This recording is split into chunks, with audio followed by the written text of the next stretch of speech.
Shalom, shalom, bien-aimés dans le Seigneur. Nous vous bénissons tous dans le nom de notre Seigneur Jésus-Christ. Nous voici dans 15 minutes pour réfléchir. Bonjour, apôtre Alain. Bonjour. Alors, c'est quoi notre sujet d'aujourd'hui? Oui, nous voulons réfléchir autour de notre thématique d'aujourd'hui que j'ai définie, l'innovation ministérielle. Nous devons réfléchir à haute voix pendant ces 15 minutes. Quand j'ai dit l'innovation ministérielle, nous voulons innover et nous devons innover. Aujourd'hui, nous voyons dans les ministères, j'aime l'habitude de dire, nous on a commencé un peu plus tôt, nous sommes en train de refaire la même chose. Nous avons des gens qui nous quittent pour aller apprendre ou rajouter certaines choses, soi-disant la Bible n'est pas assez. Il y en a ceux qui cherchent des documents, il y en a ceux qui vont dans des sciences occultes, il y en a ceux qui cherchent d'autres choses, qui rentrent même dans des cabales, des différents mouvements. Mais nous voulons dire on peut innover. Alors quand j'ai dit l'innovation ministérielle, je voulais dire innover, c'est introduire du neuf dans quelque chose qui a un caractère bien établi. C'est-à-dire, c'est faire rentrer quelque chose qui existe déjà et innover sur la chose. Innover est différent de rénover. C'est changer le système, c'est ça? Non, changer les systèmes, c'est pas... Bon, on peut dire ça, mais innover, je vais prendre par exemple Larousse qui nous dit, innover signifie introduire des changements et des nouvelles idées dans la manière dont quelque chose est fait ou fabriqué. C'est-à-dire, innover, c'est quelque chose qui existe. Mais à partir de ce qui est vieux, je vais sortir quelque chose de neuf. Okay. Ce n'est pas transformer, mais c'est innover. Exemple. Nous allons voir, il y a un moment donné, quand il y a eu les Covid, nous avons nos bien-aimés en Afrique. Ici, on avait des... Il fallait laver le main. On avait, comment on appelle ça encore, des gels hydrauliques partout. Mais nos bien-aimés en Afrique n'avaient pas ces moyens-là. Et nous avons vu quelqu'un qui a innové. Il a pris un seau, il a mis un robinet, il mettait de l'eau, et il a fabriqué un support de seau, il a mis un réservoir en bas, et il a mis un peu de savon liquide à côté. C'est-à-dire, parce que le besoin s'est fait sentir, quelqu'un a innové. Donc, il a pris un seau, il a innové à partir de quelque chose qui existe. Donc, innover, c'est apporter du nouveau dans un système qui existe. On n'a pas besoin d'échanger. Aujourd'hui, quand nous voyons les chrétiens vont toucher à certaines choses, surtout dans des cabales, on est en train d'acheter des brochures, montrer comme si il faut vraiment que les choses changent, il faut que ça bouge. On innove toujours avec l'ancienne Bible. Nous devons toujours innover avec l'ancienne Bible. Pourquoi nous devons innover avec l'ancienne Bible? Il est vrai qu'il n'y a rien qui est nouveau. Rien de nouveau apparaîtra. Rien de nouveau va arriver. Tout est ancien, mais c'est dans l'ancien là. Dieu est dedans. Qu'on a sorti de nouvelles choses. Exactement.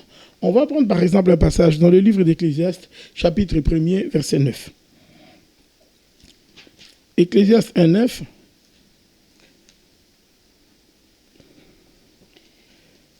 Je peux lire parce que je suis plus rapide que toi. La Bible dit, ce qui a été, c'est ce qui sera, et c'est ce qui s'est fait, et c'est ce qui se fera. Il n'y a rien de nouveau sous le soleil. Alors la Bible souligne ce qui a été, ce qui sera, c'est ce qui s'est fait, c'est ce qui se fera. Il n'y a rien de nouveau sous le soleil. Donc ça ne sert à rien d'aller chercher de brochures, ça ne sert à rien d'aller chercher de nouveaux documents, ça ne sert à rien d'échanger la doctrine. La Bible dit, il n'y a rien de nouveau. Ce qui a été, c'est ce qui sera. C'est ce qui s'est fait, c'est ce qui se fera. Il n'y a rien de nouveau sous le soleil. Mais nous allons lire un autre passage qui nous montre qu'on peut innover tout en étant au Seigneur, avec le même Saint-Esprit, avec le même onction, sans toucher à certaines choses. Proverbe chapitre 20, le verset 5. Proverbe chapitre 20, on court derrière la montre, merci. Proverbe 20, le verset 5, je lis la parole. Le dessein dans le cœur de l'homme sont des eaux profondes. Mais l'homme intelligent sait y puiser. Oui, la Bible dit, le dessein dans les cœurs de l'homme sont comme des eaux profondes. Dieu nous a donné la sagesse. Dieu nous a donné la profondeur. Mais le problème, il manque quelque chose. L'homme intelligent sait y puiser. Il manque l'intelligence et il manque des hommes intelligents. Okay. Parce que les desseins de Dieu, qu'est-ce dit la Bible? J'aimerais que tu le relises. Les desseins dans les cœurs de l'homme sont des eaux profondes. Quand nous étions au pays, on grandissait au pays, on avait des puits d'eau qui fabriquaient nos grands-pères. Quand l'eau se fermait, on allait utiliser le puits. Et dans un puits, même quand on a vu Jésus-Christ venir devant la femme samaritaine demander d'eau, il dit, tu n'as rien pour épuiser. On met une corde, on lance le seau, on va épuiser. Et c'est ainsi Dieu a dit, les desseins dans les cœurs de l'homme sont comme des eaux profondes. Dieu a déposé des choses en nous et sur nous. Mais le problème, l'homme doit faire le travail d'aller y épuiser, chercher. Nous chantons un chant. Dans les profondeurs de ta présence, tu m'amènes. Il faut aller dans les profondeurs. Dieu dit, tout ça se trouve dans le cœur de l'homme. Mais il faut aller épuiser. Qui va aller épuiser? L'homme intelligent. Vous savez, il y a des choses, Dieu a déposées sur nous. Aujourd'hui, les gens touchent la magie. Aujourd'hui, les nouveaux prophètes vont toucher au cabal. Les gens vont faire un peu de tout. Et les nouveaux chrétiens qui arrivent, les nouveaux serviteurs, sont obligés d'aller toucher à quelque chose.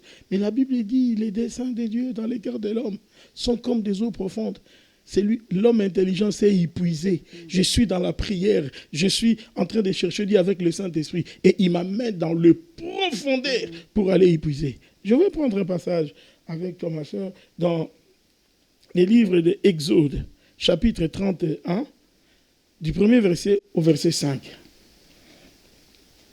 J'aimerais vraiment qu'on essaye de découvrir parce que 15 minutes, le sujet est profond, il y a beaucoup. Exode 31, du premier au 5e verset, je lis la parole du Seigneur.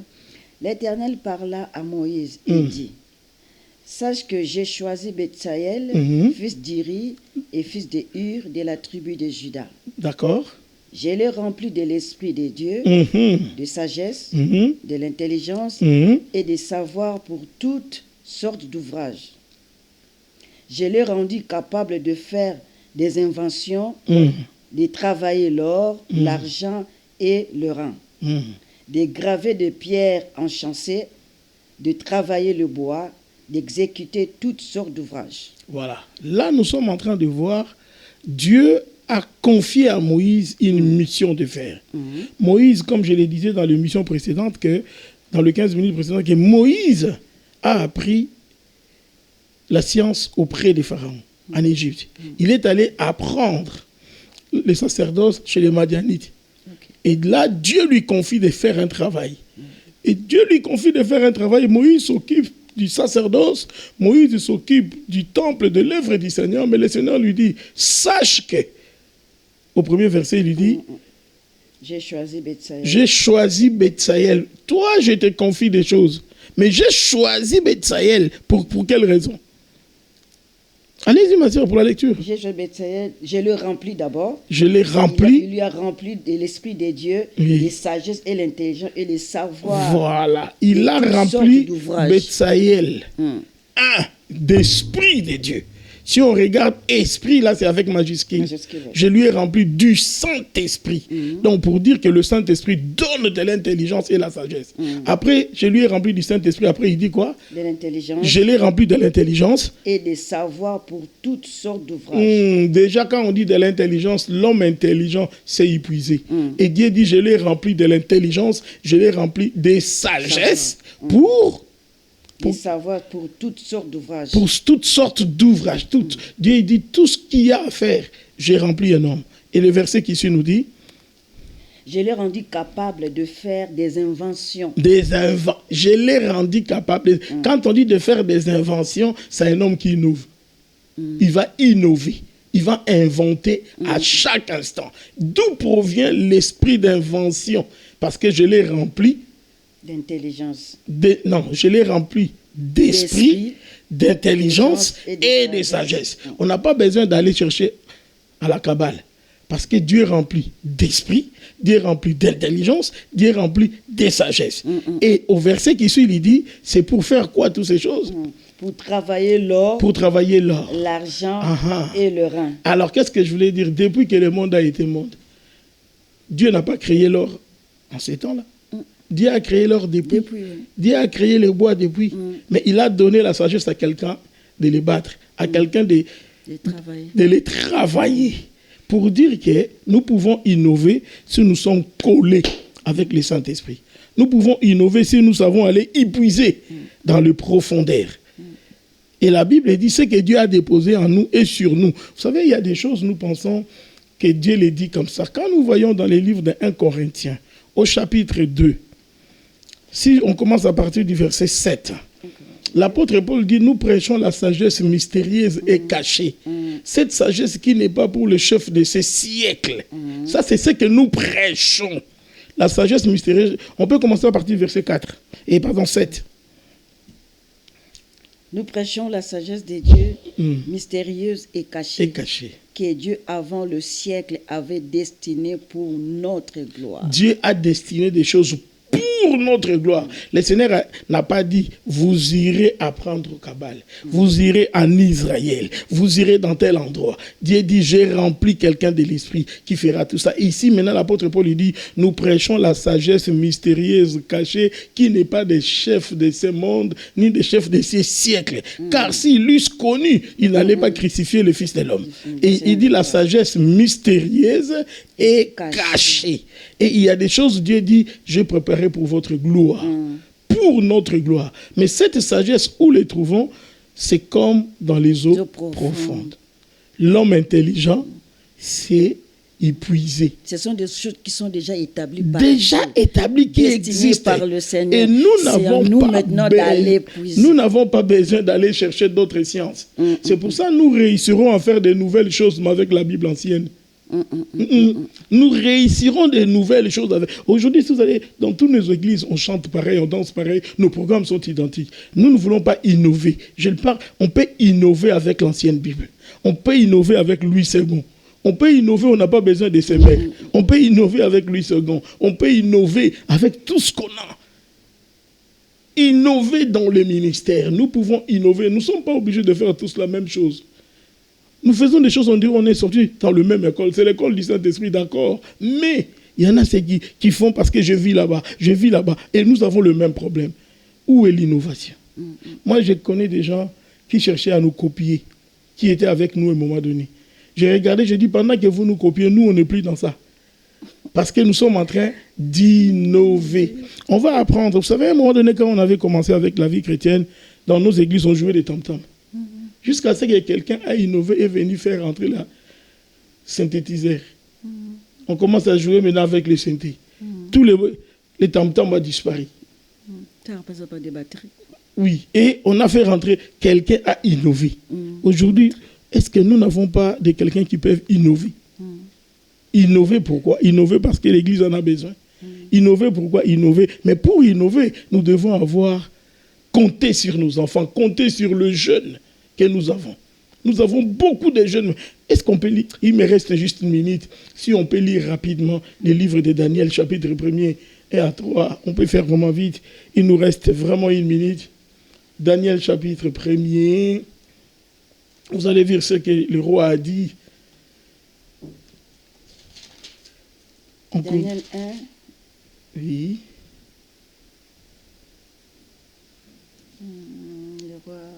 Le verset 1er. Le roi dit, à partir du verset 3, on dit quoi? Le roi donna ordre à Éphanase, chef des eunuques, d'amener quelques-uns des enfants d'Israël de la race royale ou de la famille noble. Des jeunes garçons sans défaut, corporels, beaux de figure, doués de sagesse, d'intelligence et d'instruction, capables de servir dans le palais du roi, à qui l'on enseignerait le lettre et la langue des Chaldéens. La Bible dit que le roi a dit à qui? A dit au chef des eunuques. Oui, il dit, choisissez combien de personnes? Quelques enfants d'Israël. Quelques enfants d'Israël. De race royale. De race royale. Quel est leur âge? Noble. Des jeunes garçons. Des jeunes garçons de race royale. Sans défaut. Corporel. Oui. Beaux de figure, doués de sagesse. Doués de sagesse et d'intelligence et d'instruction. Après, il dit, ils vont rester dans la cour du roi. Dans le palais du roi. Et nous allons leur apprendre la langue des Chaldéens. Le problème, nous ne sommes pas en train d'innover parce que nous ne pensons pas à nos enfants. Nous ne pensons pas aux jeunes que nous avons aujourd'hui dans l'Église. Or, la Bible dit, une génération s'en va, une autre arrive. Nous devons préparer un peuple, la jeunesse d'aujourd'hui, qui vont parler la langue des Chaldéens, qui vont apprendre des choses. Et il a donné certaines qualités. Que font-nous aujourd'hui avec nos jeunes? Nous sommes en train de les apprendre dans nos erreurs. Or, le roi a dit, mettez-moi à part. Et nous connaissons Abednego, Shadrach et puis Meshach. Avec Daniel, ce qui s'est passé. Parce que le roi a dit, mettez-moi. Est-ce qu'aujourd'hui, nous mettons des hommes à part? Nous mettons des jeunes à part. L'innovation dans le ministère. Ce sujet est tellement profond, mais je voulais simplement dire à quelqu'un, nous pouvons innover. Nous pouvons innover dans le ministère avec la même Bible. Les gens vont me dire, pasteur, on va innover comment? Et quelle brochure? Non, on va innover avec Louis II. On va innover avec Second révisé. On va innover avec les sémères. On ne va pas innover avec une nouvelle Bible qui vient de sortir. On va innover avec Dieu et avec le Saint-Esprit. Que Dieu vous bénisse. J'aimerais dire à quelqu'un, innover dans le ministère. Il faut y épuiser, aller épuiser ce qui est déjà, le Seigneur a déjà prévu dans son éternité. Il faut juste aller puiser avec intelligence et sagesse. Voilà, c'est déjà 15 minutes, donc nous avons besoin de plus de temps. Écrivez-nous vos questions et puis on peut travailler là-dessus. Soyez bénis.